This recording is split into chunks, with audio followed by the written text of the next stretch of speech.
If you owe 40,000, 200,000, or even millions to the IRS, you're already stressed out as it is. It's hard to sleep, and you keep checking your bank account, wondering if it's been frozen or not.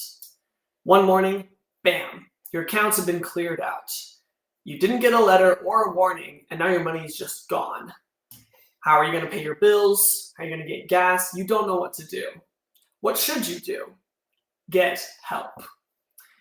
Go to smartmoneyculture.tv/contact, scan the QR code, or call 855-786-2861 to get fast help. But here's what people don't know. You can beat the IRS. You must act now with bank levies. We have tax attorney Hubert Johnson here to tell us about how we can beat the IRS. People get hit and hurt with bank levies all the time. And this is a very real thing for people. So when a bank levy happens, you have to understand that there's only 21 calendar days to get that released, or 10 days with the states if it's a state levy. And that's from when the bank gets the levy, not when you find out about it. So if you delay and a week goes by, you very well could have lost out on it. And we have times when people call us, they've sat on it for a little bit, the money's gone. There are ways to try to get that back, but they're very hard. That's much harder to do. It's always better to get ahead of it. So if you're getting those notices and you're not sure what to do, best thing is to call, get help immediately. And it is harder than ever to release bank levies with the IRS in the States, but we do it all the time. And we can get your money back in your pocket. So when you're in a fight with the IRS, you want an experienced tax expert in your corner. So Hubert, what kind of tax expert should people be looking for? Well, again, just to give you an idea, we had a case recently, and this was a Spanish speaker, so there was a language barrier there. But again, we're fluent in Spanish, and we were able to contact New York within a day, less than a day. We had the power of attorneys in place. We sent them over. We had the bank levy release sent out to the bank, but the bank wasn't on top of it. So we called New York multiple times, and trust me, it took 3-4 days to follow up and make sure, hey, did you send the levy? At the same time, we had the client following up with the bank, and it was the bank's fault. They were the one dragging their feet. And we clarified not only the initial call, but we followed up with it until we knew that bank levy was released, and then the client got her money back. Then she switched to a different bank. Well, Hubert Johnson here is an experienced tax attorney.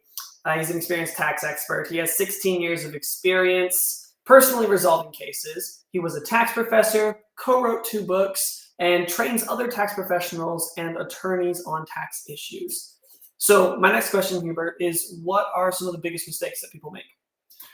People freeze. People ignore the letters. Like I said, if they don't respond quickly, they can lose out on their rights. And even crazier, some people try to handle on their own. If you're dealing with the bank levy, most times you need expert advice, and the IRS will take your words and use them against you. So I have plenty of cases where someone tried to call them. They got bad information from the clients, asked them all kinds of questions, and they will sit there and interrogate you, and they will ask all the questions to hurt you rather than when you have an experienced tax expert helping you. It's flipped. We're giving them the information that they need, not all the extraneous stuff that the IRS and states will use against you. So again, the IRS relies on fear, confusion. They don't explain people's rights. And taxpayers do have rights. They even have a Bill of Rights that lays them out. And the IRS won't explain that to them. And when they're violating their rights, they just truck along because their job is to collect your money. Your job is to protect it. So we flip that around, put the pressure on the IRS instead, and take that stress off of our taxpayers. Right. So if the IRS has already seized somebody's bank account, is the money just gone? Because the IRS has already taken the money, right? So that's where a lot of people get confused. So when the levy hits, you have this window. Legally, they have to give you this window of time to try to release the funds. And so the money's still with the bank. It's still sitting in your account. It's just frozen. But once that time period expires, that's when it gets sent to the IRS or states, and that's when it's it's pretty much in their hands. But again, it's a one-time levy. A lot of people think they can't use their bank accounts when it's hit with a bank levy. You should be able to still use it normally. Some banks get it wrong. So clear it up. Make sure your bank understands if you put more money into your account, that they're not going to freeze those additional funds. They shouldn't.